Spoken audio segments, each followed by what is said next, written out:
વિરામ બાદ સ્વાગત છે બુલેટિનમાં આગળ વાત કરીએ બનાસકાંઠાની તો બનાસકાંઠાના થરા શિહોરી હાઈવે પર ટેન્કર પલટ્યું છે। નેશનલ હાઈવે પર તેલ ભરેલું ટેન્કર પલટી ગયું। કંડલાથી દિલ્હી તરફ જતા ટેન્કરને અકસ્માત ટળ્યો છે। ટેન્કર પલટી જતા લોકોએ તેલ લેવા માટે પડાપડી કરી। મોટી સંખ્યામાં વાસણ લઈને લોકો ઉમટી પડ્યા। તો આ દ્રશ્ય તમારી ટીવી સ્ક્રીન પર બનાસકાંઠાના છે, જ્યાં થરા શિહોરી હાઈવે પર એક ટેન્કર પલટી ગયું છે।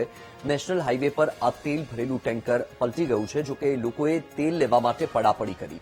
કંડલાથી દિલ્હી તરફ જતું હતું આ ટેન્કર, જેને અકસ્માત નડ્યો છે। આ ટેન્કર પલટી ખાઈ ગયું। ટેન્કર પલટી જતા જ લોકોએ તેલ લેવા માટે પડાપડી કરી। દ્રશ્યમાં તમે જોઈ શકો છો કે લોકો વાસણ લઈને ત્યાં પહોંચી ગયા છે તેલ લેવા માટે।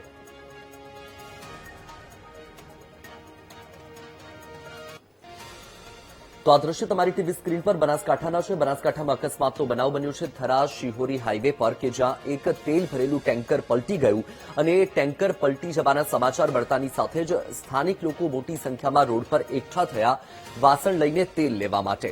રસ્તા પર તેલ પણ ઢોળાઈ ગયું। રસ્તા પર તેલ થઈ ગયું।